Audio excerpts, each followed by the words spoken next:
हम आशा करते हैं कि आपको पिछली वीडियो में सब कुछ अच्छे से समझ में आया होगा। पिछली वीडियो हमने कराए थे प्रकाश के न्यूमेरिकल्स, 2 पार्ट में कराए थे। इस बार हम कराने वाले हैं 10th साइंस के मोस्ट इंपोर्टेंट न्यूमेरिकल्स, विद्युत वाले पार्ट के, इलेक्ट्रिसिटी। देखो कुछ फॉर्मूले हैं जिनकी जरूरत पड़ेगी। फॉर्मूले क्या है? वैद्युत प्रतिरोध का फॉर्मूला है। वैद्युत प्रतिरोध को हम आर से दिखाते हैं। श्रेणी क्रम में तुल्य प्रतिरोध अगर हमें निकालना हो तो जैसे 3 प्रतिरोध दे रखे हैं, एक प्रतिरोध दे रखा है R1, एक R2 और एक R3। तीनों प्रतिरोध अगर श्रेणी क्रम में जुड़े हुए हैं और तीनों का तुल्य प्रतिरोध हमें निकालना है तो तुल्य प्रतिरोध का फॉर्मूला क्या होता है? R बराबर R1 plus R2 plus R3। तीनों को डायरेक्टली जोड़ देते हैं, ये श्रेणी क्रम हो जाता है। और श्रेणी क्रम में जो प्रतिरोध आता है वो अधिकतम प्रतिरोध आता है। कभी कभी क्वेश्चन में बोलते हैं कि अधिकतम प्रतिरोध ज्ञात कीजिए, तो हम कौन से क्रम में जोड़ देंगे? श्रेणी क्रम में। और बोल रहे हैं कि न्यूनतम प्रतिरोध ज्ञात कीजिए, तो न्यूनतम प्रतिरोध के लिए हम कौन से क्रम में जोड़ देंगे?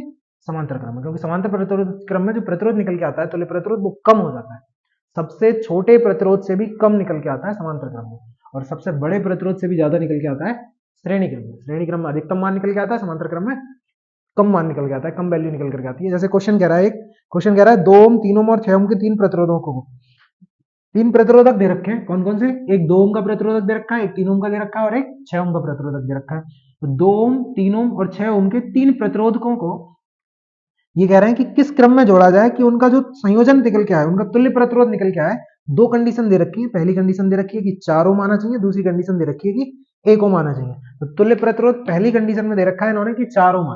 4 ओम के लिए हम क्या करेंगे? देखो, ना तो हम श्रेणी क्रम में जोड़ सकते हैं ना हम समांतर क्रम में जोड़ सकते हैं। अगर श्रेणी क्रम में हम जोड़ते हैं तो श्रेणी क्रम में क्या होता है? R1 plus R2 plus R3, 2 और 3 5 और 6 11 ओम आ जाए।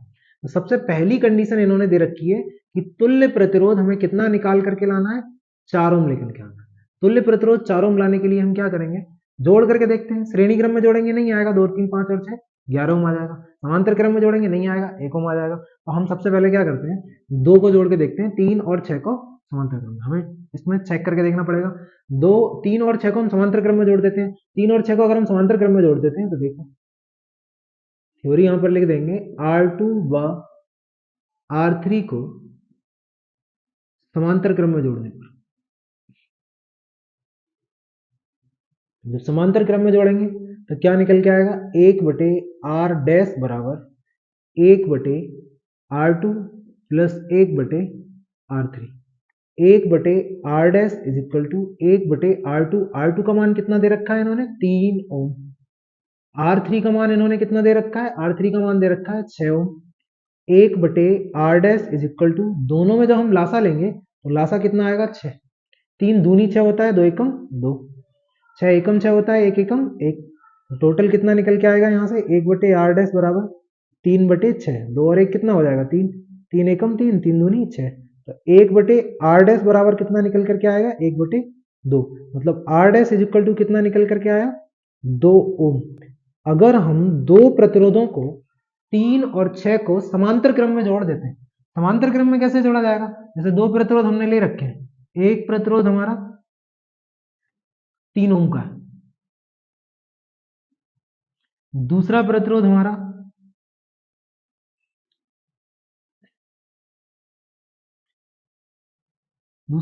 इन्होंने दे रखा है कितने का? 6 ओम का। दोनों को हमने समांतर क्रम में जोड़ दिया। समांतर क्रम में जोड़ने के बाद दोनों का जो तुल्य प्रतिरोध निकल के आया, मतलब दोनों प्रतिरोध मिलकर के किसके बराबर काम करेंगे? 2 ओम के बराबर काम करेंगे। तुल्य प्रतिरोध 2 ओम निकल करके आया। अब एक प्रतिरोध हमारा जो बचा 2 ओम का, उसको हम लगा देते हैं श्रेणी क्रम में। तो हम 2 ओम के प्रतिरोध को इनमें श्रेणी क्रम में यहाँ पर लगा देंगे। तो श्रेणी क्रम में लगाने से अगला क्या हो जाएगा? देखो, R डैश बराबर 2 ओम निकल के आया, मतलब इन दोनों का तुल्य प्रतिरोध। इसको हम R1 नाम दे रहे हैं, हम लिख देंगे R1 व R डैश कौन से क्रम में? श्रेणी क्रम में जोड़ने पर। जब श्रेणी क्रम में जोड़ेंगे यहाँ पर तो कितना आ जाएगा? तुल्य प्रतिरोध R बराबर R1 plus R dash. R1 की वैल्यू दे रखी है वो कितनी दे रखी है? 2 ओम। R डैश की वैल्यू कितनी निकल के आई थी? 2 ओम निकल के आई थी। दोनों को जब जोड़ेंगे तो कितना हो जाएगा? R बराबर 4 ओम। जब हम किसी भी चीज को एक्सप्लेन करें, मैथ का भी रूल यही कहता है, जब हम किसी भी चीज को एक्सप्लेन कर रहे हैं तो सबसे पहले हमें एक एक चीज को नाम देना पड़ता है अपनी तरफ से। फॉर्मूले में हम जो भी चीजें लिख रहे हैं, जैसे हम हमने फॉर्मूला लिखा था 1 बटे R डैश बराबर 1 बटे R2 प्लस 1 बटे R3, तो R2 और R3 हमें मानना पड़ेगा, क्वेश्चन में नहीं दे रखा होगा, वो हमें अपनी तरफ से मानना पड़ेगा क्योंकि हमें इन चीजों को एक्सप्लेन करना है। यहाँ पर तुल्य प्रतिरोध कितना निकल के आ गया? R बराबर 4 ओम। नेक्स्ट कंडीशन में इन्होंने दे रखा है, ए में तो इन्होंने तुल्य प्रतिरोध 4 ओम माना था, और दूसरी कंडीशन जो बी दे रखा है उसमें इन्होंने तुल्य प्रतिरोध निकालने को बोला है 1 ओम। अगर हमें तुल्य प्रतिरोध 1 ओम निकालना है तो तीनों को हमें समांतर क्रम में जोड़ना होगा। तीनों को हम समांतर क्रम में जोड़ेंगे। हमने अभी क्या बताया था कि न्यूनतम प्रतिरोध निकालने के लिए हम समांतर क्रम में जोड़ देते हैं। अब न्यूनतम प्रतिरोध हमने बताया था कि सबसे छोटे वाले से भी कम आता है। तो सबसे छोटा प्रतिरोध कौन सा है? 2 ओम। 2 ओम से भी कम, लगभग 1 ओम के बराबर आएगा। निकाल के देख लेते हैं हम, सही आएगा तो सही है, वरना और कोई तरीका देखना पड़ेगा। वैसे अगर हमें न्यूनतम प्रतिरोध लेकर आना है तो हमें समांतर क्रम में जोड़ना होता है हमेशा। तो तीनों प्रतिरोधों को हम समांतर क्रम में जोड़ देंगे। समांतर क्रम में क्या कह रहे हैं? 1/r बराबर फॉर्मूला होता है 1/r1 plus 1/r2 plus 1/r3। तीनों को समांतर क्रम में जोड़ दो। 1/r is equal to 1/r1 का मान कितना है? 2। r2 का मान कितना दे रखा है? 3। r3 का मान कितना दे रखा है? 6। तीनों का लासा कितना आ जाएगा? 6। 2 3 6, 3 एकम 3 प्लस 3 दूनी 6, 2 एकम 2 प्लस 6 एकम 6, 1 एकम 1। तो तीनों को हम समांतर क्रम में जोड़ देंगे तो 1/r इज इक्वल टू कितना आ जाएगा? 3 और 2 5 और 1 6/6, 6 एकम 6। अब r इज इक्वल टू कितना आ जाएगा यहाँ पर? 1 ओम। r इज इक्वल टू निकल के आ जाएगा 1। ये हो जाएगा हमारा तुल्य प्रतिरोध।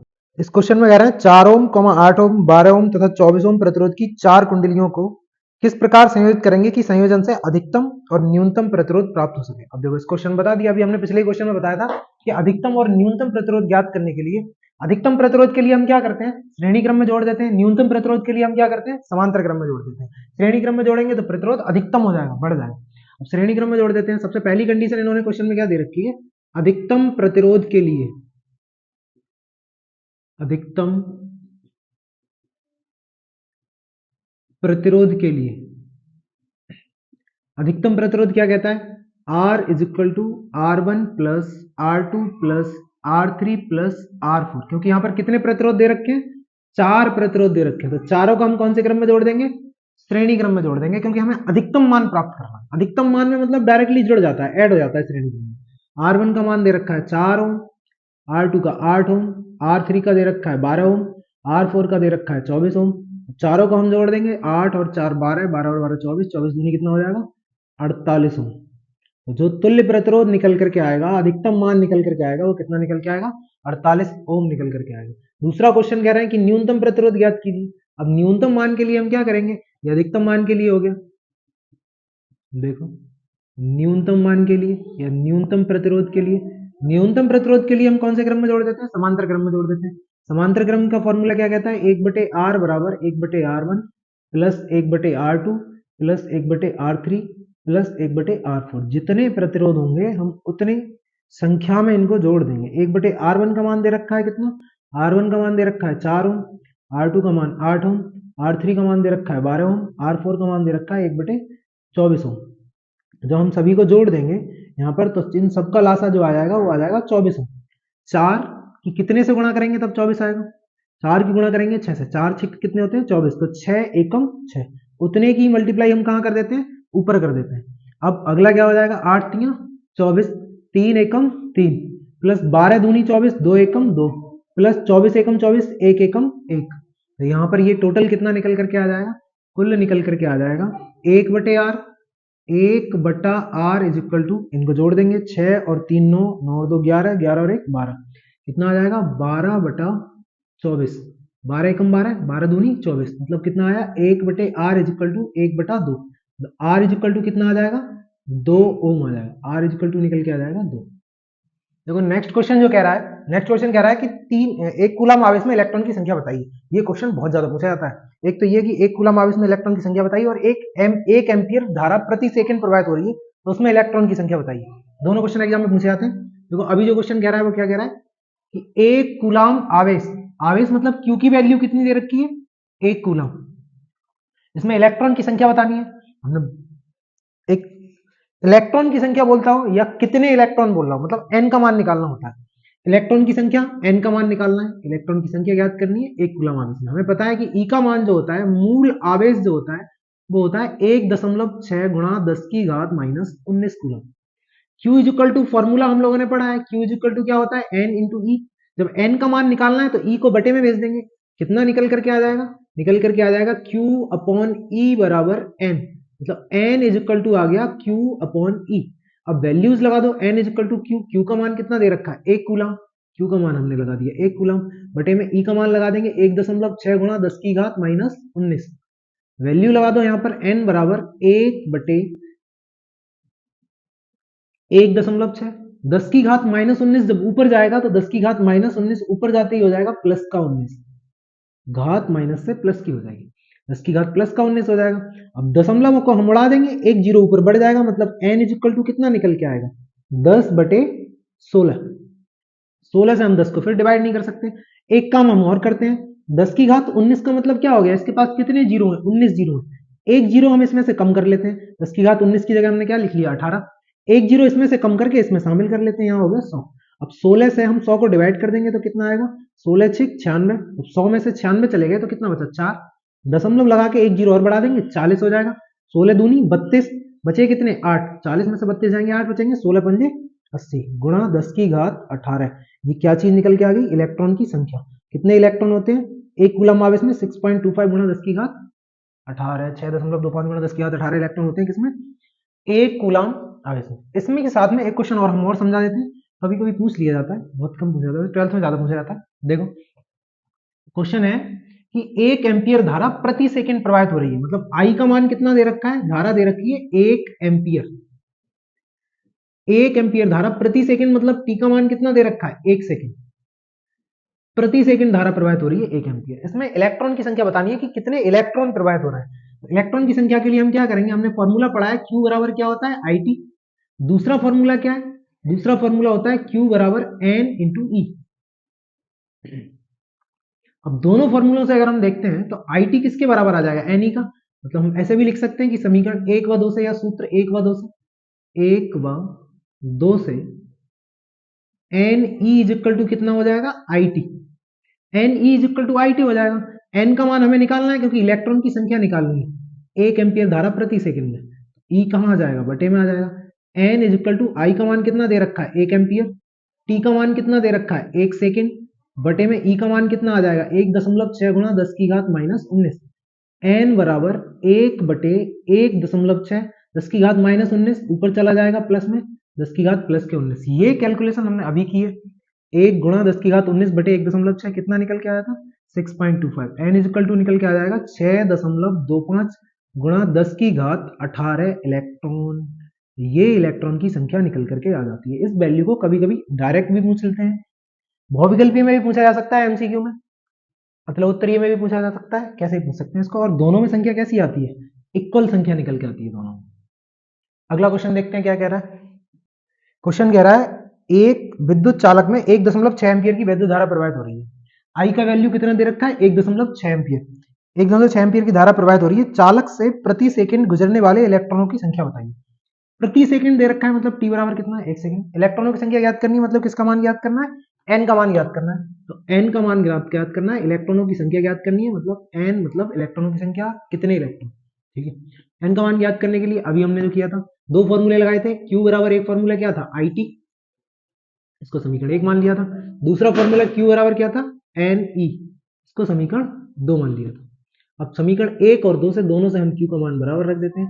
समीकरण 1 व 2 से, समीकरण 1 व 2 से क्या हो जाएगा NE इज इक्वल टू कितना हो जाएगा IT। पिछले क्वेश्चन में भी किया था, देखो चीजें जब बार बार रिपीट करोगे तो ज्यादा अच्छी तैयारी होगी। NE बराबर IT, N का मान हमें निकालना है क्योंकि इलेक्ट्रॉन की संख्या निकालनी है। कितना हो जाएगा IT अपॉन E। I का मान दे रखा है 1.6 एम्पियर, T दे रखा है प्रति सेकंड मतलब 1 सेकंड, E का मान कितना दे रखा है 1.6 गुणा 10 की घात -19 कूलम। 1.6 से 1.6 कैंसिल हो जाएगा, तो यहाँ पर कितना बचेगा 10 की घात -19 ऊपर चला जाएगा, कितना आएगा 1 गुणा 10 की घात 19, सिर्फ 10 की घात 19 भी लिख सकते हो। ये क्या हो जाएगी इलेक्ट्रॉन की संख्या, तो 1 गुणा 10 की घात 19 इलेक्ट्रॉन, ये निकल के आ जाएगा। ज्यादातर इस फॉर्मूले की जरूरत पड़ेगी इसमें, NE बराबर IT, मतलब N बराबर IT अपॉन E। ये फॉर्मूला हम डायरेक्ट भी लिख सकते हैं, और N बराबर Q अपॉन E फॉर्मूला भी हम डायरेक्ट लिख सकते हैं। इन फॉर्मूलों की जरूरत पड़ेगी। चलते हैं अगले क्वेश्चन पे। 5 ओम प्रतिरोध के तार में कितने ओम प्रतिरोध का तार, 5 ओम प्रतिरोध के तार में कितने ओम प्रतिरोध का तार समांतर क्रम में जोड़ा जाए कि परिणामी तुल्य प्रतिरोध 4 ओम हो जाए।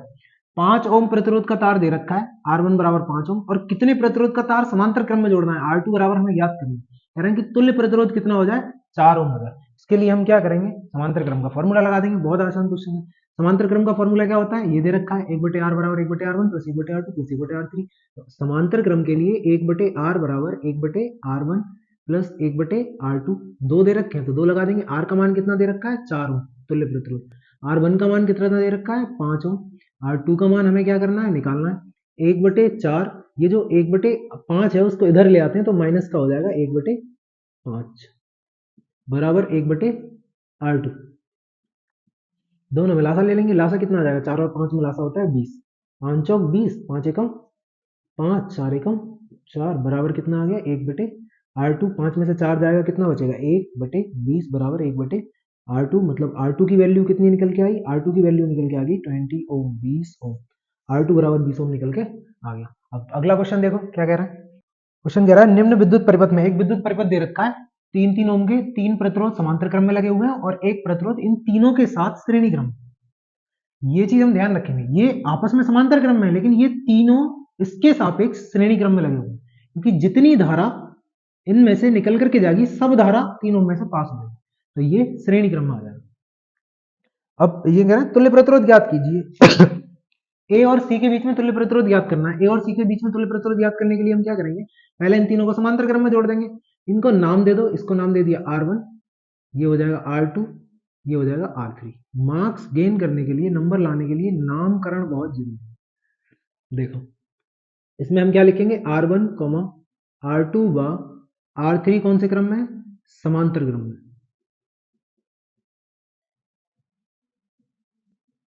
जब तीनों समांतर क्रम में है तो तीनों का तुल्य प्रतिरोध कितना आ जाएगा, तीनों का तुल्य प्रतिरोध समांतर क्रम के लिए जो फॉर्मूला लगता है लिखा हुआ है, समांतर क्रम के लिए फॉर्मूला 1/r बराबर 1/r1 plus 1/r2 plus 1/r3, 1/r1 plus 1/r2 plus 1/r3। तीनों को जोड़ देते हैं, 1/r dash is equal to 1/r1 का मान 3 प्लस 1/3 प्लस 1/3, 1/3, 1/3 और 1/3 को जोड़ेंगे तो क्या बन जाएगा, 1 बन जाएगा। सीधा सीधा दिख रहा है। तीनों का लासा ले लेंगे, लासा कितना आ जाएगा, 3, 1 plus 1 plus 1, 1 plus 1 plus 1। 1/r dash equal to कितना हो जाएगा, 1 और 1 जोड़ेंगे तो 3/3, 3 एकम 3। तो 1/r डैश बराबर कितना निकल के आया, 1/1। मतलब r डैश की जो वैल्यू निकल के आई वो कितना निकल के आई, 1 ओम। मतलब इन तीनों का जो तुल्य प्रतिरोध हो जाएगा वो कितना हो जाएगा, 1 ओम। इन तीनों का तुल्य प्रतिरोध 1 ओम आ जाएगा। मतलब r डैश बराबर कितना निकल करके आया, 1 ओम। R डैश बराबर 1 ओम। अब पहले धारा कहां से जा रही है, इन तीनों से, मतलब कितने से जा रही है, 1 ओम से। उसके बाद धारा किस में जाएगी, तीनों में। जब एक के बाद धारा दूसरे में जाती है तो कौन सा क्रम होता है, श्रेणी क्रम होता है। तो अब हम क्या करेंगे, R डैश व इसका नाम क्या है, R4। R4 को कौन से क्रम में जोड़ देंगे, श्रेणी क्रम में जोड़ देंगे। तो दोनों श्रेणी क्रम में है तो श्रेणी क्रम में क्या हो जाएगा, श्रेणी क्रम का फॉर्मूला क्या होता है, R is equal to R dash plus R4। R is equal to R dash का मान कितना निकल के आया था, 1 ओम। R4 का मान कितना निकल के आया, 3 ओम। तो प्रतिरोध कितना निकल के आएगा, 4 ओम। यही परिणामी प्रतिरोध है। चलते हैं नेक्स्ट क्वेश्चन पे। देखो नेक्स्ट क्वेश्चन क्या कह रहा है। क्वेश्चन कह रहा है निम्न परिपथ में सेल द्वारा प्रवाहित धारा I की गणना कीजिए। सेल द्वारा प्रवाहित धारा निकालनी है। धारा निकालने के लिए हम क्या करेंगे, परिपथ आपके सामने, एक परिपथ में 10 वोल्ट का एक सेल जोड़ रखा है, मतलब B बराबर कितना दे रखा है, 10 वोल्ट। प्रतिरोध दे रखे हैं, इसमें 4 प्रतिरोध लगाए हुए हैं। ये दोनों प्रतिरोध आपस में कौन से क्रम में, समांतर क्रम में। तो सबसे पहले हम इन दोनों को समांतर क्रम में जोड़ देंगे। इसको हम मान लेते हैं R1, इसको हम मान लेते हैं R2, इस वाले प्रतिरोध को हमने मान लिया R3, इस वाले प्रतिरोध को हम कितना मान लेते हैं, R4। R1 और R2 दोनों समांतर क्रम में, तो सबसे पहले हम समांतर क्रम में जोड़ लेते हैं। यहाँ पर R1 व R2 कौन से क्रम में है, समांतर क्रम में। तो समांतर क्रम में, तो समांतर क्रम में हम इनको जोड़ लेंगे। समांतर क्रम का फॉर्मूला क्या था, 1/r बराबर 1/r1 प्लस 1/r2। r की जगह हम क्या लगा देंगे, r डैश। 1/r डैश बराबर 1/r1 का मान कितना दे रखा है, 8 ओम। 1/r2 का मान कितना दे रखा है, 8 ohm. 1/r dash is equal to, दोनों में लासा कितना लेंगे, 8 ओम। 1 और 1 दोनों को जोड़ देंगे, 1 plus 1। 1/r dash is equal to, 1 और 1 कितना हो जाएगा, 2/8। 2 एकम 2, 2 चौक 8। 1/r डैश बराबर 1/4। r डैश बराबर कितना निकल करके आ जाएगा, 4 ओम। इन दोनों का तुल्य प्रतिरोध कितना निकल के आ गया, 4 ओम। अब देखो धारा जब इधर से चलना स्टार्ट होगी तो पहले इन दोनों में जाएगी, इन दोनों का कितने बराबर है, 4 ओम के बराबर। फिर धारा 5 ओम में जाएगी और उसके बाद धारा 1 ओम में जाएगी। मतलब इन दोनों का जो तुल्य प्रतिरोध निकल के आया 4 ओम, आर डैश जो है, R3 5 ओम और R4 1 ओम, तीनों कौन से क्रम में? श्रेणी क्रम में, क्योंकि तीनों में धारा कैसी जाएगी? समान। अब बाकी तीनों को हम कौन से क्रम में जोड़ देंगे? श्रेणी क्रम में। हम यहाँ लिख देंगे कि R डैश R3 व R4 कौन से क्रम में है? श्रेणी क्रम में। तीनों को हम कौन से क्रम में जोड़ देंगे? श्रेणी क्रम में जोड़ देंगे। श्रेणी क्रम में जोड़ने के लिए फॉर्मूला क्या लगता है? R is equal to R dash plus R3 plus R4, जो भी प्रतिरोध दे रखे हैं उनको हमने श्रेणी क्रम में जोड़ दिया, मतलब डायरेक्ट जोड़ देंगे। R is equal to R dash का मान कितना निकल करके आया था? 4 ओम निकल करके आया था। R डैश का मान 4 ओम, R3 का मान कितना दे रखा है? 5 ओम, R4 का मान कितना दे रखा है? 1 ओम। जो हम इन सबको जोड़ेंगे तो कितना निकल के आएगा? 4 और 5 9 और 1 10 ओम। तुल्य प्रतिरोध जो निकल करके आया वो निकल करके आ गया 10 ओम। अब धारा का मान पूछा है, आई का मान। ओम का नियम जो होता है उससे जो फॉर्मूला निकल के आता है, आई इज इक्वल टू कितना निकल के आता है? V बटे आर। V की वैल्यू कितनी दे रखी है? 10 वोल्ट, क्वेश्चन में दे रखी है। V बराबर कितना दे रखा है? 10 वोल्ट, सेल का विद्युत भाग बल या वोल्टेज। R का मान कितना दे रखा है? 10 ओम, जो निकल के आया अभी हमने तुल्य प्रतिरोध निकाला है 10 एकम 10। तो I का मान कितना निकल करके आ जाएगा? 1 एम्पियर। जो धारा निकल करके आएगी वो कितनी निकल करके आ जाएगी? 1 एम्पियर निकल करके आ जाएगी। चलते हैं नेक्स्ट क्वेश्चन पे। क्वेश्चन में कह रहा है संलग्न वैद्युत परिपथ में सेल का आंतरिक प्रतिरोध ज्ञात कीजिए। सेल का आंतरिक प्रतिरोध स्मॉल r का मान ज्ञात करना। ये दे रखा है परिपथ। परिपथ में क्या है? 3 प्रतिरोध है, एक आंतरिक प्रतिरोध है, 2 बाह्य प्रतिरोध है। दोनों बाह्य प्रतिरोध जो है इसको हम मान लेते हैं ये R1 हो जाएगा, ये R2 हो जाएगा। दोनों समांतर क्रम में जोड़ देंगे, दिख रहा है हमें समांतर क्रम में है। समांतर क्रम में जोड़ देंगे तो R1 व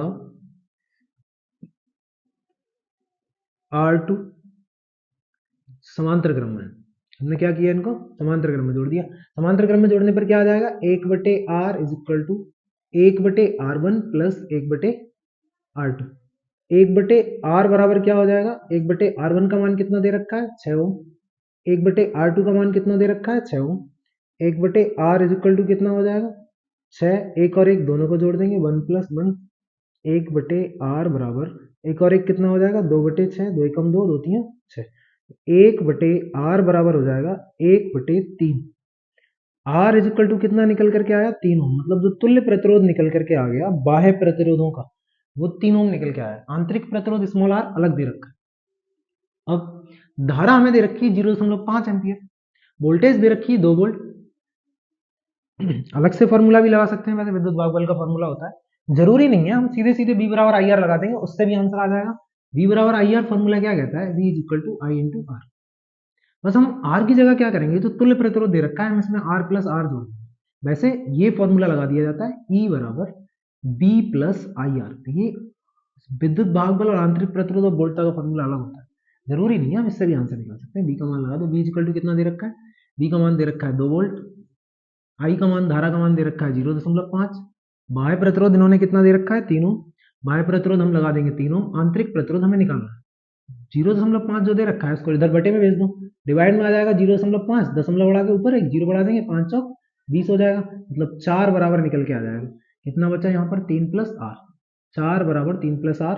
4 इधर है, -3, 3 इधर आएगा, माइनस का हो जाएगा। इक्वल टू कितना बचा? R. R is equal to कितना बचेगा? 4 में से 3 जाएगा तो 1 ओम। मतलब जो आंतरिक प्रतिरोध की वैल्यू निकल के आई वो कितनी निकल के आई? 1 ओम। चलते हैं नेक्स्ट क्वेश्चन पे। क्वेश्चन कह रहा है अगला, दिए गए विद्युत परिपथ में प्रवाहित धारा तथा 10 ओम प्रतिरोध के सिरों के बीच विभवांतर की गणना कीजिए। धारा निकालनी है और 10 ओम के सिरों के बीच विभवांतर निकालना है। ये सब वैल्यूज दे रखी है, परिपथ दे रखा है। परिपथ में जो वोल्टेज V बराबर दे रखा है वो कितना दे रखा है? V बराबर दे रखा है 15 वोल्ट। 2 प्रतिरोध दे रखे हैं, दोनों श्रेणी क्रम में दे रखे हैं, दोनों में धारा कैसी जाएगी? समान। श्रेणी क्रम में धारा कैसी होती है? समान। तो श्रेणी क्रम में प्रतिरोध दे रखे हैं कौन कौन से? 10 ओम, इसको हमने मान लिया R1 और इसको हम क्या मान लेंगे? R2। R1 व R2 कौन से क्रम में? R1 व R2 कौन से क्रम में? श्रेणी क्रम में। R1 और R2 जब श्रेणी क्रम में दे रखे हैं तो श्रेणी क्रम में हम जोड़ देंगे इनको। R तुल्य प्रतिरोध कितना आ जाएगा? R is equal to R1 plus R2। R is equal to कितना हो जाएगा? R1 plus R2। R1 कितना दे रखा है? 10 ओम। R2 कितना दे रखा है? 20 ओम। तो जोड़ेंगे तो कितना निकल के आएगा? 30 ओम। तो जो तुल्य प्रतिरोध निकल के आया, R का मान निकल के आया, वो कितना निकल करके आ गया? 30 ओम निकल करके आ गया। तुल्य प्रतिरोध 30 ओम निकल के आ गया। V का मान हमारे पास है, धारा निकाल देते हैं, करंट कितना है? I इज इक्वल टू कितना हो जाएगा? I इज इक्वल टू हो जाएगा V बटे R। V का मान कितना दे रखा है? V का मान दे रखा है 15 वोल्ट। आर का मान कितना दे रखा है 30, 15 एकम 15 दूनी 30, मतलब कितना आया 1/2। 1/2 को हम क्या लिख सकते हैं 0.5 एम्पियर, जो सही लगे वो यूज कर लेंगे। धारा निकल के आ गई। अब क्वेश्चन में कह रहे हैं कि 10 ओम के प्रतिरोध के सिरों के बीच विभवांतर निकालिए। श्रेणी क्रम में जो विभवांतर होता है वो अलग अलग होता है, धारा समान होती है, विभवांतर अलग अलग होता है। तो विभवांतर निकालने के लिए हम क्या करेंगे, हमें पता है कि इसमें धारा समान है, धारा कितनी जा रही है 0.5 एम्पियर, इसमें धारा कितनी जा रही है 0.5 एम्पियर, दोनों में धारा समान है। वोल्टेज निकालनी है हमें यहाँ पर, प्रतिरोध हमारे पास 10 ओम है, तो बी का मान निकालने के लिए हम क्या करेंगे, यहाँ लिख देंगे R1 बराबर 10 ओम के सिरों के बीच विभवांतर, सिरों के बीच विभवांतर 10 ओम के सिरों के बीच जो विभवांतर है उसके लिए हम लिख दे रहे हैं बी डैश, क्योंकि ऑलरेडी हम इसको क्या मान चुके हैं बी। तो बी डैश बराबर क्या हो जाएगा, धारा दोनों के बीच समान है इंटू आई आर वन, तो हमने क्या माना आर वन माना, तो बी डैश बराबर कितना हो जाएगा, आई का मान 0.5 और आर वन का मान कितना दे रखा है 10 ओम, तो हम 10 ओम से गुणा करेंगे, 10 पंजे कितना हो जाएगा 50, एक अंक के बाद दशमलव है तो एक अंक के बाद दशमलव लग जाएगा, बराबर कितना हो जाएगा, बी डैश बराबर हो जाएगा 5 वोल्ट। बी डैश बराबर कितना निकल करके आया 5 वोल्ट। इसका मतलब जो 10 ओम का प्रतिरोध है उसके सिरों के बीच जो विभवांतर होगा वो कितना आएगा 5 वोल्ट। चलते हैं नेक्स्ट क्वेश्चन पे। क्वेश्चन कह रहा है अगला कि दिए गए परिपथ में, दिए गए चित्र में ज्ञात कीजिए, तुल्य प्रतिरोध ज्ञात करना है, परिपथ की धारा ज्ञात करनी है। ये परिपथ दे रखा है चित्र में और कह रहे हैं कि इसका तुल्य प्रतिरोध ज्ञात करो। सबसे पहले तुल्य प्रतिरोध के लिए हम क्या करेंगे, सबसे पहली कंडीशन में हम पहले तो मान लेते हैं कि R1 बराबर इतना, R2 बराबर इतना, R3 R4 नाम दे देते हैं, हम नामकरण कर देते हैं। इसमें R1 बराबर है R2 R3 R4 चार दे रखे हैं प्रतिरोध। सबसे पहले ये दो प्रतिरोध जो है R2 और R3 दोनों समांतर क्रम में, तो इन दोनों को समांतर क्रम में जोड़ देंगे।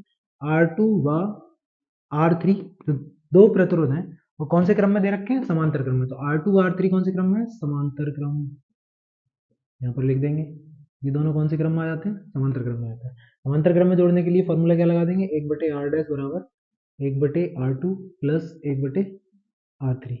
1/r डैश बराबर कितना हो जाएगा, 1/r2 का मान कितना दे रखा है, R2 का मान दे रखा है 2, R3 का मान कितना दे रखा है 2, दोनों को हम समांतर क्रम में जोड़ देंगे। 1/r डैश बराबर दोनों का लासा कितना हो जाएगा 2, 1 प्लस 1, 1/r डैश बराबर कितना निकल करके आएगा, एक और एक 2/2, 2 एकम 2, 2 एकम 2, तो r डैश बराबर कितना निकल करके आएगा 1 ओम। तुल्य प्रतिरोध कितना हो जाएगा 1 ओम। हमने पहले ही बताया था कि प्रतिरोध कम हो जाता है, 2 और 2 ओम की दो समांतर क्रम में, तो 1 ओम रह जाएगा। r डैश बराबर 1 ओम निकल के आ गया। अब जो यहाँ पर r डैश का मान निकल के आया, देखो R1 और इन दोनों की जगह r डैश और ये R4 तीनों कौन से क्रम में हो जाएंगे, श्रेणी क्रम में हो जाएंगे। तो हम यहाँ लिख देंगे कि R1 r डैश बा R4 कौन से क्रम में हो जाएंगे, श्रेणी क्रम में हो जाएंगे, सीरीज में हो जाएंगे। तो श्रेणी क्रम के लिए जो फॉर्मूला लगता है वो लगा देंगे, R बराबर R1 plus R dash plus कितना हो जाएगा R4। R is equal to कितना हो जाएगा, R1 का मान दे रखा है 1 ओम, R डैश का मान कितना दे रखा है, अभी निकल के आया था 1 ओम, R4 का मान कितना दे रखा है 3 ओम, R डैश का मान 1 ओम और R4 का मान कितना दे रखा है 3 ओम। तो R इज इक्वल टू कितना आ जाएगा, 1 प्लस 1 2 और 3 5 ओम। R बराबर निकल करके आ जाएगा 5 ओम। ये 5 ओम तुल्य प्रतिरोध निकल करके आ गया। पहले क्वेश्चन में क्या पूछा था, तुल्य प्रतिरोध पूछा था, हम यहाँ लिख सकते हैं इन्होंने तुल्य प्रतिरोध पूछा है, तुल्य प्रतिरोध। दूसरे क्वेश्चन में ये क्या कह रहे हैं, पहले तो इन्होंने तुल्य प्रतिरोध पूछा था, अब दूसरे क्वेश्चन में ये कह रहे हैं क्या ज्ञात करना है, दूसरे क्वेश्चन में कह रहे हैं कि परिपथ की धारा ज्ञात कीजिए, धारा आई का मान निकालना है। आई बराबर फॉर्मूला क्या होता है, आई इक्वल टू फॉर्मूला होता है वी अपॉन आर, आई बराबर वी अपॉन आर। वी का वैल्यू कितना दे रखा है, वी का वैल्यू दे रखा है इन्होंने 10 वोल्ट, तो वी का वैल्यू हम क्या लगा देंगे 10 वोल्ट। आर का मान कितना निकल के आया था 5 ओम, 5 दूनी 10, मतलब करंट धारा कितनी निकल के आएगी 2 एम्पियर। आगे क्वेश्चन में ये कह रहे हैं कि 3 ओम के, आगे क्वेश्चन में कह रहे हैं कि 3 ओम के प्रतिरोध के सिरों के बीच विभवांतर ज्ञात कीजिए। 3 ओम के प्रतिरोध के सिरों के बीच विभवांतर ज्ञात कीजिए। 3 ओम के सिरों के बीच विभवांतर कितना हो जाएगा, विभवांतर निकालने के लिए V is equal to I R, बस यहाँ पर हम V डैश लगाएंगे। ये 3 ओम का प्रतिरोध है, इसमें धारा कितनी जाएगी, जो कुल धारा है, क्योंकि सबके सापेक्ष ये श्रेणी क्रम में तो धारा समान होगी। तो V dash is equal to I का मान कितना लगा देंगे 2, आर का मान कितना लगा देंगे 3, V डैश इक्वल टू कितना हो जाएगा 6 volt. V dash equal to निकल के आ जाएगा 6 वोल्ट। चलते हैं अगले क्वेश्चन पे। संलग्न परिपथ में विद्युत धारा की गणना कीजिए। विद्युत धारा की गणना करनी है कि करंट कितना है, धारा कितनी है। ये परिपथ दे रखा है, इस परिपथ में 6 वोल्ट की बैटरी लगा रखी है, सेल लगा रखा है, V बराबर कितना दे रखा है 6 वोल्ट और 4 प्रतिरोध दे रखे हैं। अब जो बैटरी लगी हुई है उसके इस तरफ दो सेल लगे हुए हैं, दो सेल इस तरफ लगे हुए हैं, मतलब धारा दो जगह इधर डिवाइड हो रही है और धारा इधर। यहाँ से धारा निकल के जाएगी प्लस से धारा कहाँ जाती है, माइनस की ओर। एक रास्ता धारा के लिए ये वाला है और एक रास्ता धारा के लिए ये है। जब दो रास्ते डिवाइड हो रहे हैं इसका मतलब दो रास्तों का मतलब होता है समांतर क्रम। मतलब ये वाला पोर्शन और ये वाला पोर्शन दोनों आपस में कौन से क्रम में, समांतर क्रम में। जब धारा एक प्रतिरोध के बाद दूसरे प्रतिरोध में जाती है तो वो कौन सा क्रम होता है, श्रेणी क्रम होता है। तो इधर धारा इसके बाद इसमें जा रही है और इधर धारा इसके बाद इसमें जा रही है।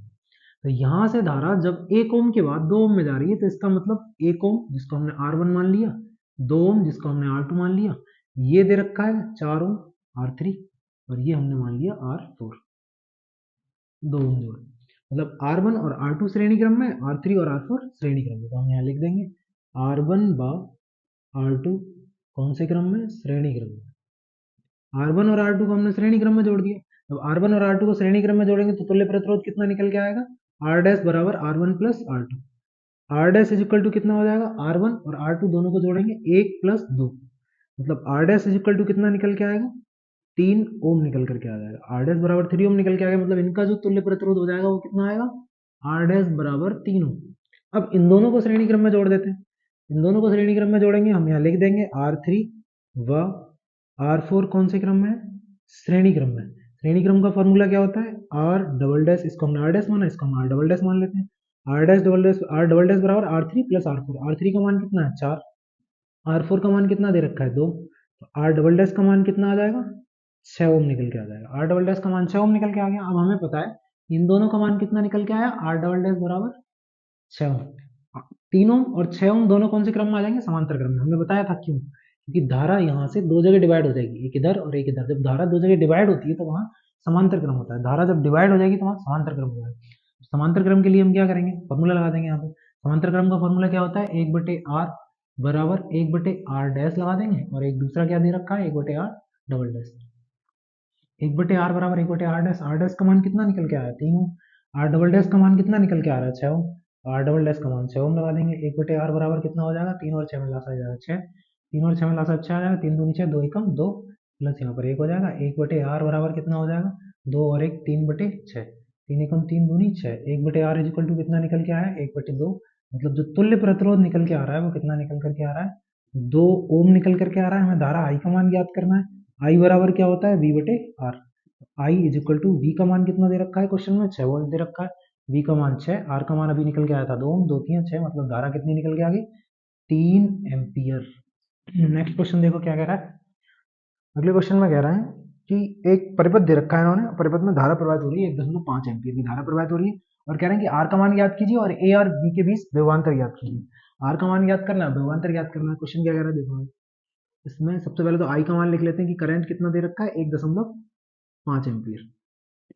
आगे यहाँ R का मान दे रखा है, धारा तीनों श्रेणी क्रम में, तो तीनों में धारा कैसी होगी, समान। जब धारा समान होगी तो यहाँ R का मान आसानी से निकल आएगा। प्रतिरोध R बराबर जो फॉर्मूला होता है वो होता है V/I। V का मान कितना दे रखा है, 3 वोल्ट। I का मान कितना दे रखा है, 1.5। दशमलव उड़ा ऊपर 0 लगा दो, 15 दूनी 30 लगा लो, या 1.5 दूनी 3 बोल देते हैं। यहाँ पर कितना आ जाएगा 2, तो जो R का मान आएगा वो कितना निकल के आएगा, 2 ओम। प्रतिरोध कितना निकल के आ गया, 2। ये वाला प्रतिरोध 2 ओम है। तुल्य प्रतिरोध निकालो, तुल्य प्रतिरोध कितना हो जाएगा, तुल्य प्रतिरोध निकालने के लिए तुल्य प्रतिरोध को हम दिखा देते हैं R डैश से। तीनों श्रेणी क्रम में, श्रेणी क्रम में formula 3 plus R plus 4, 3 plus R, R का मान कितना दे रखा है 2, प्लस 4 कितना निकल के आएगा, 3 और 2 5 और 4 9 तुल्य प्रतिरोध। अब विभवांतर निकालना है, कुल विभवांतर फॉर्मूला लगा देंगे V बराबर IR। कुल विभवांतर जो निकल के आएगा, धारा कितनी दे रखी है 1.5 और तुल्य प्रतिरोध जो निकल करके आया वो कितना निकल के आया 9। 15 नेमा कितने होते हैं 135। एक अंक के बाद दशमलव दे रखा है, एक अंक के बाद दशमलव लगा देंगे तो B बराबर कितना निकल करके आ जाएगा 13.5 वोल्ट। आर का मान पूछा था और ये पूछा था, दोनों वैल्यू निकलाई। चलते हैं नेक्स्ट क्वेश्चन पे। देखो अगले क्वेश्चन में क्या कह रहा है कि एक बल्ब पर 40 वाट 220 वोल्ट लिखा है। तो यहाँ से हम क्या निकालेंगे, प्रतिरोध निकालेंगे बल्ब का। P और B दे रखा है, P और B दिया है, प्रतिरोध R का मान निकालना है। ये फॉर्मूला लगा देंगे, P बराबर V square upon R। P बराबर V square upon R formula क्या कहता है, P बराबर V square upon R। R को इधर भेज देंगे, P को इधर भेज देंगे। R इज इक्वल टू कितना हो जाएगा, V स्क्वायर बटे P। तो R इज इक्वल टू हो जाएगा, B का मान कितना दे रखा है 220, स्क्वायर है तो 2 बार लिख लो, 220 गुणा 220 बटे में पी का मान कितना दे रखा है 40, जीरो से जीरो कैंसिल हो जाएगा, 2 दूनी 4, 2 एकम 2, 2 एकम 2, 2 एकम 2, 110 आ जाएगा, 11 11 121, आर इज इक्वल टू कितना निकल के आया 121 और एक जीरो, ए 1210 ओम, ये प्रतिरोध निकल करके आ गया। आगे क्वेश्चन में क्या पूछ रहे हैं, आगे क्वेश्चन में पूछ रहे हैं कि धारा निकालिए, धारा आई बराबर कितना हो जाएगा पी बटे बी। यहाँ पर जो धारा की सप्लाई जा रही है वो स्रोत से जा रही है, तो यहाँ पर बी बी डैश लगाया जाएगा, क्योंकि सप्लाई कहाँ से जाएगी धारा की, स्रोत से जाएगी। पी का मान कितना दे रखा है, पी का मान शक्ति कितनी दे रखी है 40, जरूरी नहीं हम ये फॉर्मूला लगाएं, हम बी बराबर आई आर भी लगा सकते हैं, उससे भी आसान हो जाएगा। देखो आई बराबर क्या हो जाएगा, आई इज इक्वल टू हो जाएगा बी बटे आर, बी का मान बी डैश लगाया जाएगा क्योंकि जिससे सप्लाई जा रही है धारा इसके कारण प्रभावित हो रही है, तो बी डैश का मान कितना है 200, प्रतिरोध का मान कितना निकल के आया है 121 जीरो मतलब 12 10, जीरो से जीरो कट जाएगा, 20 बटे 121 बचा, 121 से इसको भाग कर दो, 20 बटे कितना निकल के आएगा 121 एम्पियर, ये क्या निकल के आएगी धारा निकल के आ जाएगी। ये क्वेश्चन मुझे, चलते हैं नेक्स्ट क्वेश्चन पे। अगला क्वेश्चन कह रहा है दिए गए पदार्थ के किसी ए लंबाई तथा ए मोटाई के तार का प्रतिरोध 4 ओम, इन्होंने क्वेश्चन में दे रखा है कि जो प्रतिरोध है वो है 4 ओम और एल लंबाई है उस चालक की और अनुप्रस्थ काट का क्षेत्रफल दे रखा है ए। कह रहे हैं कि अगर इसी पदार्थ के किसी अन्य तार का प्रतिरोध क्या होगा जिसकी लंबाई एल बटे 2 तथा जो क्षेत्रफल है वो 2a कर दे। लंबाई कितनी कर दी है, पहले एल थी अब कितनी कर दी एल बटे 2, लंबाई आधी कर दी। क्षेत्रफल पहले ए था अब कितना कर दिया क्षेत्रफल, अब क्षेत्रफल कर देंगे ये 2a, अनुप्रस्थ काट का जो क्षेत्रफल है उसका दोगुना कर दिया। तो पहले वाला जो प्रतिरोध हो जाएगा वो कितना हो जाएगा R is equal to rho L upon A. R का मान इन्होंने दे रखा है, आर का मान कितना दिया है 4 ओम, मतलब रो एल अपॉन ए की जो वैल्यू आ गई वो कितनी आ गई 4 ओम, इसको हम मान लेते हैं समीकरण 1। अब दूसरे प्रतिरोध के लिए हम क्या करेंगे, जो नया प्रतिरोध है, नए प्रतिरोध को हम आर डैश से दिखा देते हैं। नया प्रतिरोध आर डैश बराबर कितना हो जाएगा, आर डैश बराबर हो जाएगा रो एल की जगह हम क्या लगा देंगे एल बटे 2, लंबाई कितनी हो गई आधी, और क्षेत्रफल की जगह क्या लगा देंगे 2a। R dash is equal to कितना हो जाएगा रो एल अपॉन ए, ये 2 बटे में आ जाएगा, 2 दूनी 4, 4 अलग कर दो इसको, इसको बिल्कुल अलग लिखने की कोशिश करेंगे तो लिख जाएगा 1 बटे 4 रो एल अपॉन ए, और रो एल अपॉन ए का मान समीकरण 1 में दे रखा है, समीकरण 1 से हम रो एल अपॉन ए का मान लगा देंगे, तो R dash is equal to कितना आ जाएगा, R dash is equal to आ जाएगा यहाँ पर रो एल अपॉन ए का मान 1 बटे 4 और रो एल अपॉन ए का मान कितना दे रखा है यहाँ पर निकल के दे रखा था क्वेश्चन में 4, 4 ओम, 4 एकम 4 मतलब जो नया प्रतिरोध हो जाएगा वो कितना हो जाएगा 1 ओम हो जाएगा, नया प्रतिरोध घटकर 1 ओम हो जाएगा। क्यों, क्योंकि लंबाई को हमने क्या कर दिया आधा कर दिया। अब इसी क्वेश्चन में एक अलग टाइप का क्वेश्चन पूछ लिया था इन्हीं में, कभी कभी बोल देते हैं कि लंबाई अगर दोगुनी कर दें तो नया प्रतिरोध कितना हो जाएगा, तो तब ये फॉर्मूला डायरेक्ट लगा दो आंसर आ जाएगा सीधे, जैसे बोला लंबाई दोगुनी कर दें तो नया प्रतिरोध कितना हो जाएगा। नए प्रतिरोध का जो फॉर्मूला होता है, अगर सिर्फ लंबाई के बारे में बात कर रहे हैं तो नया प्रतिरोध का जो फॉर्मूला होता है वो होता है आर डैश बराबर N square R, N square मतलब लंबाई दोगुनी कर दी तो एन का मान 2 लगा देंगे, तो 2 का क्या हो जाएगा स्क्वायर इंटू आर, मतलब जो नया प्रतिरोध हो जाएगा वो कितना हो जाएगा 4 गुना हो जाएगा, 4 आर हो जाएगा। लंबाई 3 गुनी करते हैं तो लंबाई 3 गुनी करते हैं तो 3 का स्क्वायर हो जाएगा, 3 3 9, मतलब नया प्रतिरोध कितना हो जाएगा 9 गुना हो जाएगा 9 आर। चलते हैं नेक्स्ट क्वेश्चन पर। क्वेश्चन कह रहा है अगला, एक घर में 100 वाट का एक पंखा, 100 वाट का एक पंखा दे रखा है, 50 वाट की 2 ट्यूबलाइट, 100 वाट का एक पंखा, मतलब हम कह सकते हैं कि P1 का मान कितना दे रखा है 100 वाट। आगे कह रहे हैं कि 50 वाट की 2 ट्यूबलाइट, मतलब P2 का मान कितना दे रखा है 50 वाट की कितनी ट्यूबलाइट है 2 ट्यूबलाइट है, मतलब P2 का मान कितना हो जाएगा 50 दूनी 100 वाट। आगे कह रहे हैं एवं 100 वाट का एक टेलीविजन, 100 वाट का एक टेलीविजन दे रखा है, P3 बराबर कितना दे रखा है 100 वाट, 100 वाट का एक टेलीविजन प्रतिदिन औसत 10 घंटे चलते हैं, टाइम भी दे रखा है, टी बराबर इन्होंने कितना दे रखा है 10 घंटे, 10 घंटे चलते हैं, तो एक माह में, एक माह मतलब दिन जो दे रखे हैं, दिन कितने दे रखे हैं डेज की अगर हम बात करें, दिन दे रखे हैं 30 दिन, एक महीने का मतलब 30 दिन, एक घंटे, एक दिन में कितने घंटे चलता है 10 घंटे, और टोटल दिन कितने दे रखे हैं 30 दिन, 30 दिन में खर्च होने वाली ऊर्जा की गणना कीजिए, किलोवाट घंटा में करनी है। उपरोक्त उपकरणों को मेंस के साथ जोड़ेंगे, एक चित्र द्वारा दिखाई 90 किलोवाट। देखो क्वेश्चन क्या कह रहा है, क्वेश्चन में दिन दे रखे हैं, घंटे दे रखे हैं और कुल वाट दे रखे हैं कितना, जब भी हमें किलोवाट घंटा में खर्च की गई ऊर्जा निकालनी है तो हम ये फॉर्मूला लगा देते हैं। एक यूनिट या किलोवाट घंटा का फॉर्मूला क्या होता है, वाट गुणा घंटे गुणा दिन बटे 1000। जब भी हमें किलोवाट घंटा में खर्च की गई ऊर्जा निकालनी हो, व्यय की गई ऊर्जा निकालनी हो, तब व्यय की गई ऊर्जा के लिए हम फॉर्मूला क्या लगा देंगे, वाट गुणा घंटे गुणा दिन बटे 1000। बटे में क्या आ जाएगा, 1000। वाट कितने दे रखा है, 100 वाट ये दे रखा है। P2 का मान 100 वाट हो गया, P3 का मान 100 वाट हो गया, कितना आ जाएगा 300 वाट। कितने घंटे चल रहा है, 10 घंटे चल रहा है। अगर वैल्यू अलग अलग दे रखी हो तो हम अलग अलग निकालेंगे। कुछ क्वेश्चन कई बार पूछ लिए जाते हैं कि अलग अलग निकालेंगे, तो इनको सबको अलग अलग निकाल लो। इसका मान अलग, जैसे ये 2 घंटे चल रहा है तो इसको अलग निकाल लेंगे, ये 4 घंटे चल रहा है इसको अलग निकाल लेंगे, ये चल रहा है इसको अलग निकाल लेंगे। तीनों चीजों को अलग अलग निकाल लेंगे अगर टाइमिंग अलग अलग दे रखी है तो। लेकिन इसमें टाइम सेम दे रखा है क्वेश्चन में, तो हम सेम लगा देते हैं। 10 घंटे हो गया, और दिन कितने दे रखे हैं, दिन दे रखे हैं यहाँ पे 30 दिन। बटे में कितना आ जाएगा, 1000। जब सेम टाइमिंग दे रखी थी 10 घंटे सबके लिए, तो हमने सबको एक साथ जोड़ दिया। अगर अलग अलग टाइमिंग दे रखी होती तो अलग अलग फॉर्मूले लगा के अलग अलग निकाल लेते, लास्ट में जाके जोड़ देते। कितनी वैल्यू आ जाएगी, 3 जीरो काट दो, कितना आ जाएगा निकल करके, 3 3 9, मतलब कितना आ गया 90। किलोवाट घंटा लिख दो या यूनिट लिख दो, एक ही बात है, चाहे किलोवाट घंटा या यूनिट। कभी कभी क्वेश्चन पूछ लिया जाता है कि 1 किलोवाट घंटा में कितने जूल होते हैं, तो 1 किलोवाट घंटा को जूल में बदल लो। जूल में बदलने के लिए हम क्या करेंगे, 1 किलो वाट घंटा बराबर, चेंज कर दो इसको, 1 किलो का मतलब क्या होता है, किलो का मतलब 1000, सीधे सीधे 1000 लगा दो यहाँ पे। किलो का मतलब 1000 आ गया। वाट, वाट मतलब क्या होता है, शक्ति का फॉर्मूला है। शक्ति का फॉर्मूला क्या होता है, P बराबर W अपॉन T। W क्या है, कार्य, कार्य का मात्रक क्या होता है, जूल। और इधर टाइम का मात्रक क्या होता है, सेकंड। मतलब हम वाट की जगह क्या लगा देंगे, ऊपर लगा देंगे जूल, और बटे में क्या लगा देंगे, सेकंड, जूल प्रति सेकंड। और इधर इन्होंने क्या दे रखा है, ये घंटा।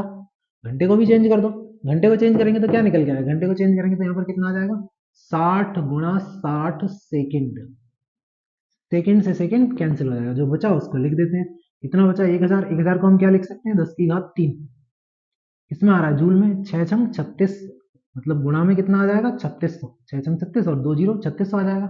और किसमें दे रखा है, जूल में। सेकंड से सेकंड कैंसिल हो गया, मतलब ये कितना निकल के आया, 3600 है, तो इसको लिख लेंगे 36 गुणा 10 की घात 3 और 2 जीरो कितना हो जाएगा, 5 जूल। और इसको पॉइंट में जब लिखा जाता है तो लिखा जाता है 3.6 गुणा 10 की घात 6 जूल। ये वैल्यू कितने में होती है, 1 किलो वाट घंटा में अथवा 1 यूनिट में। कभी कभी ये क्वेश्चन डायरेक्टली पूछ लिया जाता है। चलते हैं नेक्स्ट क्वेश्चन पे।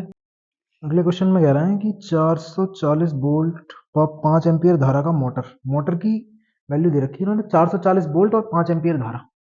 बी बराबर दे रखा है 440 वोल्ट, और जो धारा दे रखी है आई बराबर वो दे रखी है 5 एम्पियर।